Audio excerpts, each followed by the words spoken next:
we go through a bunch of filters before we're ever in interviews with someone. And a lot of times it's not even that it's necessarily like a lack of culture fit from the standpoint of like, wow, we wouldn't get along with this person. That's not necessarily the case, but it's like, what are their motivations, right? Like are we driven by the same thing? Are we getting up in the morning based on the same goals? This is the Job Stories Podcast, how people find work that matters.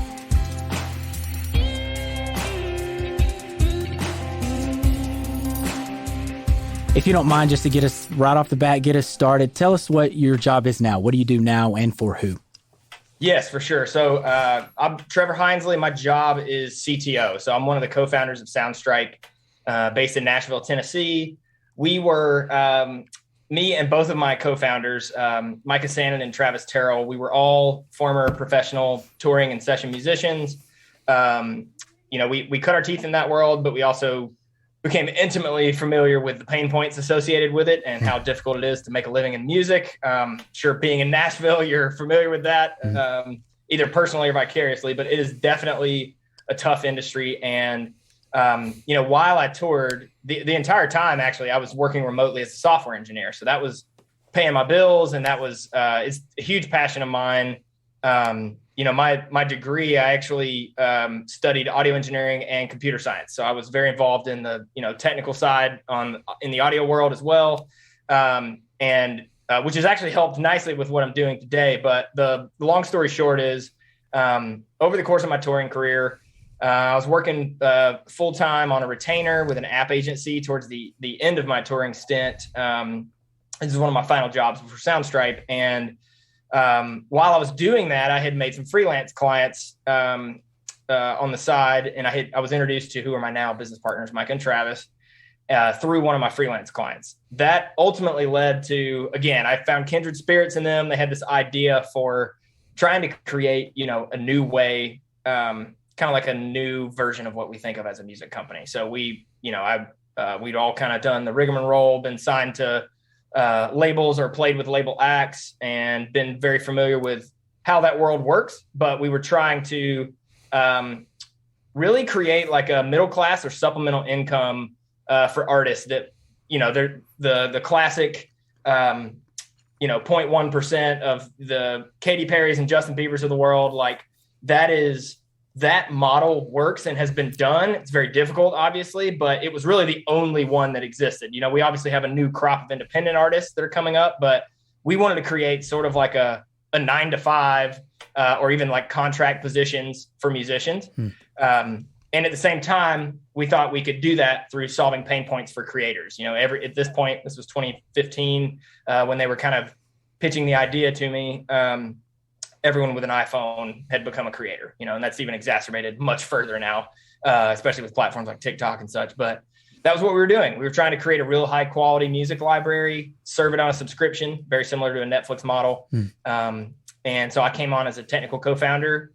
We launched in 2016, and now we have about 70-ish full-time employees distributed. I think we're like 18 states across the country. So we built out a team that I'm really proud of, but it's also, we bootstrapped for the first 2 years. So we knew, we were very familiar with scraping by to make it work. We proved out the business model first, and then we've gone the VC backed route at this point. So we've kind of seen all sides of it. And as we've evolved, my job today, again, I mentioned I'm the CTO, but I have a VP of engineering who handles a lot of the day-to-day oversight of our technical execution. And we work together on the scaling of the team and what our org chart is going to look like, et cetera, as well as our tech stack and more like higher level architectural decisions there. But most of my day-to-day is spent on,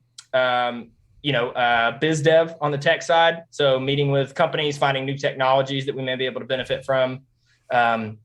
Again, from a high level, helping to build out the team, making sure that externally we're getting enough exposure and that we're, showing people a lot of the cool stuff we're doing over at Soundstripe.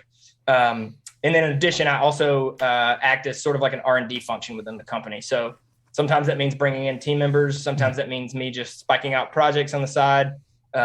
but that's a lot of what I do on a day to day. Yeah, that's awesome. On the entrepreneurial side, because I've been a fan since I learned about you a couple years ago and just seeing y'all's growth so quickly, what feels like in the last couple years. Entrepreneurially, this may be for some entrepreneurs out there. What do you think? This may be a tough question to answer, but is there something you can point to that's like, hey, yeah, I think us doing that is a large part of kind of our growth? It maybe could be a cultural answer. I don't know. Is there something that you can point to that say, hey, I'm actually glad we did this because it's really helped us get to where we are today? Yeah, that's a great question. Yeah, I think you kind of hit the nail on the head. The biggest thing we point to is culture. So before we had ever hired an employee, and ironically, I don't even think we had a paying customer at this time, Travis, one of my business partners, wrote it was about a 40-page culture deck, kind of taking the same concept as like Netflix's, they have a culture deck online. Yeah. And he wrote this out, presented it to me and Micah. And of course, I mean, we were like, dude, we don't even have any customers yet. Like, it's okay. We'll figure that out. Yeah. And he's like, I'm telling you, this will be incredibly important.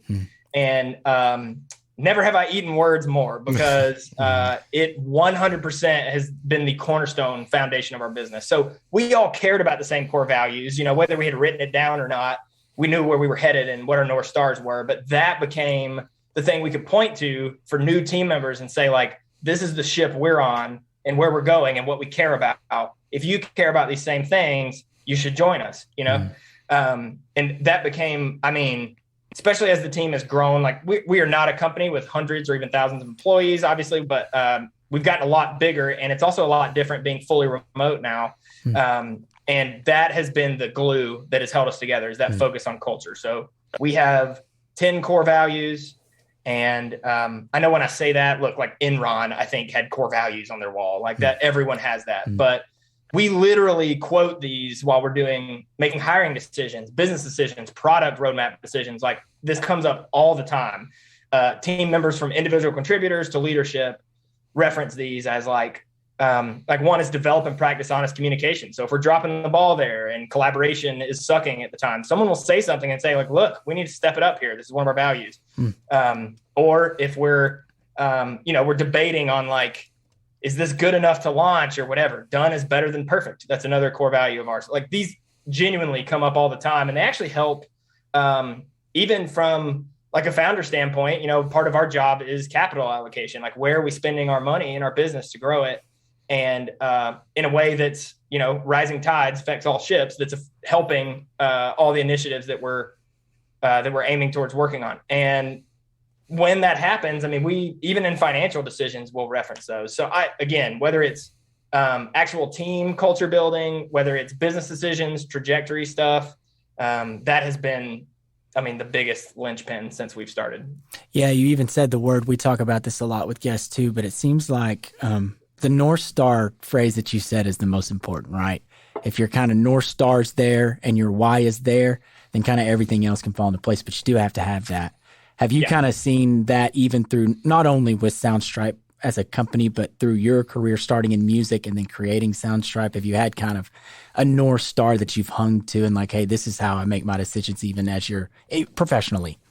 Absolutely. I would actually say one of the biggest, I don't think people give this enough credit, but for me, I have my own core value system, right? And again, it's actually very aligned with our companies. So we focus on a lot of things that are communication. That's a hallmark of any relationship, professional or personal, right? Sure. And I mentioned that communication core value. But there's other stuff, like our number one core value is actually provide all customers with whimsical and genuine care. And those words were picked very carefully because whimsical is an odd one, but that's like, our brand color is pink. Like, we're a bunch of goofballs, and like that was big to us, is to like bring joy to customers. Like some of my favorite experiences have been like, I grew up going to Disney World, and like that's like that's part of like the lifeblood throughout, the founders, but then especially the whole team. That's something we've carried with us, and that's a core value to me. Keep it light was another one of our business core values that points to the same thing. So for me, it was, as I've gone throughout my career, when I was even back to being when I first started getting into music, I was 11 or 12 and I became obsessed. That was all I wanted to do, was tour and play music from the time I was a kid. And As I got older, that was still my focus, but into my early 20s, as I started doing that and like, felt like I was achieving my bucket list goals there, I hit a point where I was like, this isn't as fulfilling. After a while, I was like, this isn't as fulfilling, because my passion was actually shifting to entrepreneurship. Like I loved, and music is still my baby. I mean, like, don't get me wrong, I still write music. I love, biggest fan in the world. But my passion, like my drive professionally, was shifting. And going back to your question, I think one of the biggest North Stars I've had, and what I was kind of starting this little monologue off on really is, for me, gut. Like I've been a big proponent of trust your gut. Something my dad taught me early on, because he is actually involved in the business world. He's a business owner, has been for 40 years, I think. And one of the things he taught me growing up was like, as long as your moral compass is aligned, you should trust your gut, because it's usually telling you where to go. And that's been huge for me. I mean, even back to, I had to quit my band at arguably what was around our height. And I was still touring for the first year of Soundstripe, and the company was growing so fast that I was like, okay, I've got to make a decision. If I'm going to be a founder in this, I need to be around, or I need to pass that hat off to someone else, and I quit my band, and it was totally a gut thing. I got to a point where I was like, I knew I needed to be comfortable with leaving the road. And if the band, I don't know, got on Jimmy Kimmel the next day, I had to be able to sleep with that, like I made that decision to leave. And thankfully I'm still like best friends with everyone I was in that band with. Saw him last weekend actually, but that decision for me was gut. I knew what my gut was leaning me towards. I sat on it for months, and I was like, this is the right choice. And I made it. It was a tough one. But my whole career has been based around that, whether I've left jobs, gone towards another one. Hard decisions are hard for a reason. Like there's always, a lot of times you're stuck between two seemingly good choices. But outside of like my core values, which again, those are very aligned with even our company values, the things I care about, which is keeping it light, maintaining a work-life balance, trying to be a person of integrity, like making sure that I'm living out what I'm talking about. Those are all important to me as core values in my life. But as far as like career trajectory, honestly, trusting my gut, it's been a huge one. That's excellent. So shifting kind of our focus to the candidate side, what is your company's process for judging candidates not only on their technical skills, but also on, it sounds like some of those other values are equally as important to you. So how do you judge that, and how do you, because I understand, like, if you need Python developed, you don't need somebody that knows Java. You need somebody that knows Python. Sure. So, like, how do you judge and walk that fine line in between, like, they're really solid on technical, but whoa, they don't understand our culture, or they understand our culture, but they can't do technical. So how do you go about judging that and assessing that? And that's a great question. I think the screening process is like paramount, because we go through a bunch of filters before we're ever in interviews with someone. And a lot of times it's not even that it's necessarily like a lack of culture fit from the standpoint of like, wow, we wouldn't get along with this person. That's not necessarily the case, but it's like, what are their motivations, right? Like, are we driven by the same thing? Are we getting up in the morning based on the same goals? And like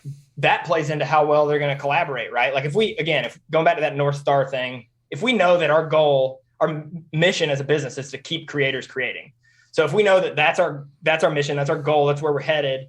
That's kind of like the bumper rails at a bowling alley, if you will. Like that's what keeps us on the track, no matter which pivots or direction changes we have, if we know that we share core values with someone, that's a huge filter that we have to get through. And I would argue, like, going back to the question about, deciding between that or making concessions based on that or technical talent, et cetera.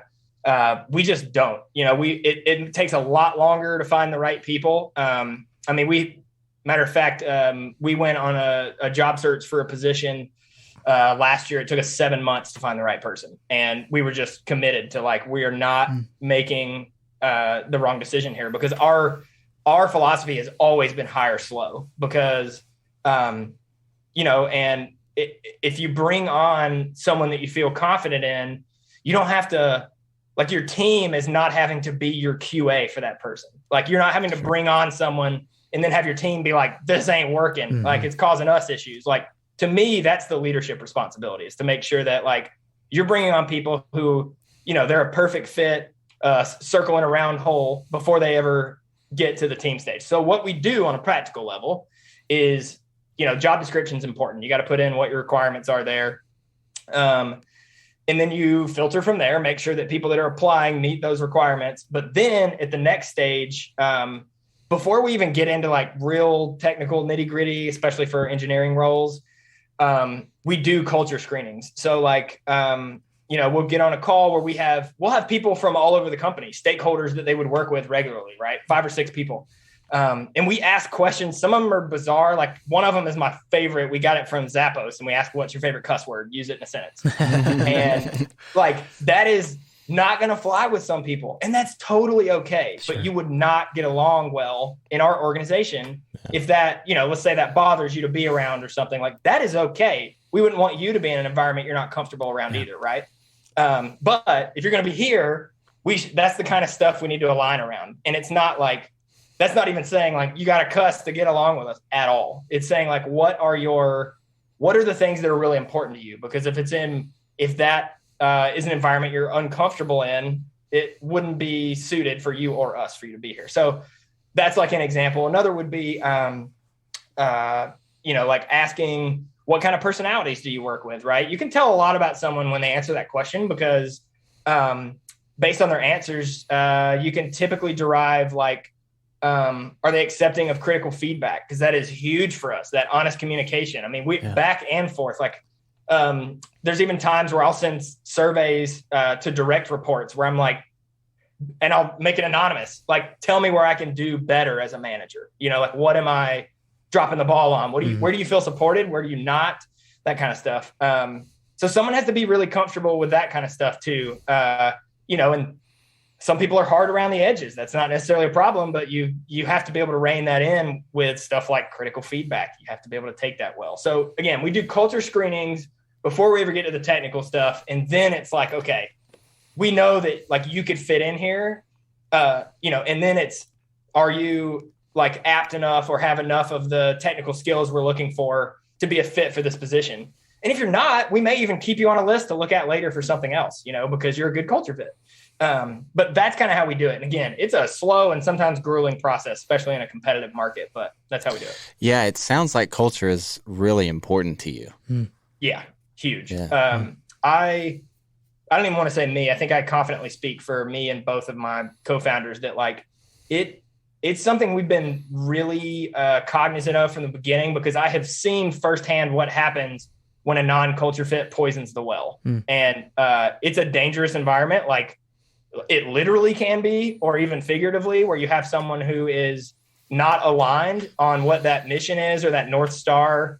And it just takes one person to kind of be like the cultural kink in the wheel where it causes issues for everyone else. And that can have like an exponentially poor effect on everything: efficiency, people's happiness at their jobs that were previously happy.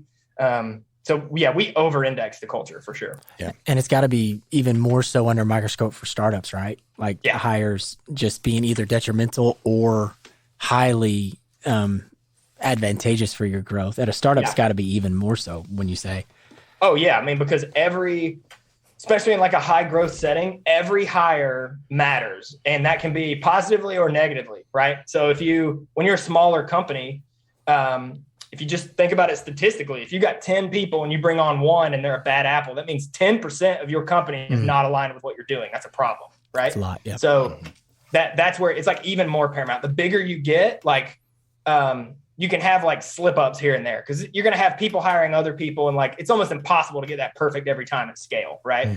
But that's where it really matters, is when you're building that first 50, 100 people, where you got to make sure that everyone is rowing the same direction. Yeah, this has been really, really cool. I'm loving this. Do you mind to talk a little bit about, if there's anything Soundstripe wise you want to promote real quick, in Sure. any other way some folks can maybe get in touch with you or anything like that? Yeah, absolutely.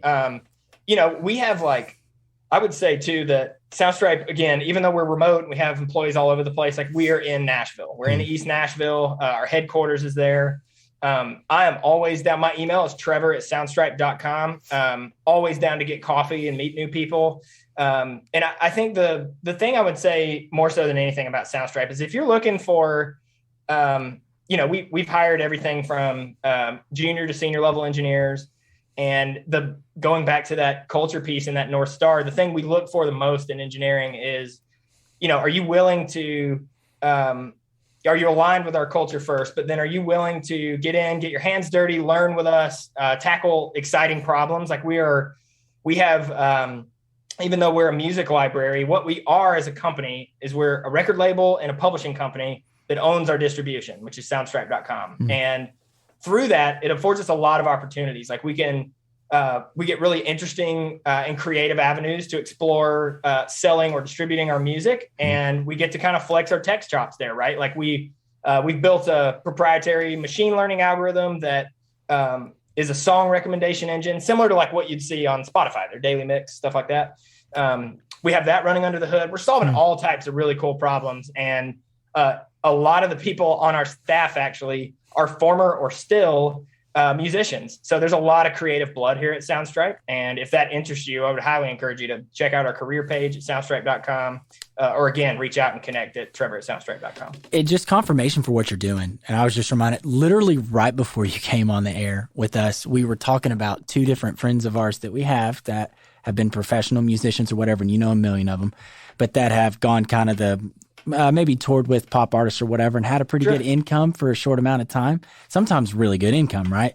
But they've gotten to this point in their life where I can't do that anymore. And, it's not in that 1% of the Biebers or the Katy Perry. So they need a way to make money in music. It's what they do. It's they can't imagine doing anything else. Totally. And you all are literally building that in between and have built that in between of what we were just talking about. So that's wild. It's 10 minutes before you came on. So that's I love what you're doing, and especially even just within Nashville, right? I mean, it's such a close knit community here. We were talking about that earlier, so we appreciate you being in Nashville. It's awesome. Hey, it was great to meet you guys. I appreciate you having me on, and I think that this is something Nashville needs, is more community around this type of stuff, and there's a lot of really cool companies doing some interesting stuff here that aren't necessarily the large companies that have been here a long time. There's a lot of new blood popping up. They're doing interesting things. So I'm just glad to be a part of it, and I appreciate you letting me have a voice here. Absolutely. We appreciate you. Thanks for your time. Thanks for coming on. We'll be in touch. Yeah, awesome. No, Thanks, sir. See ya. Bye.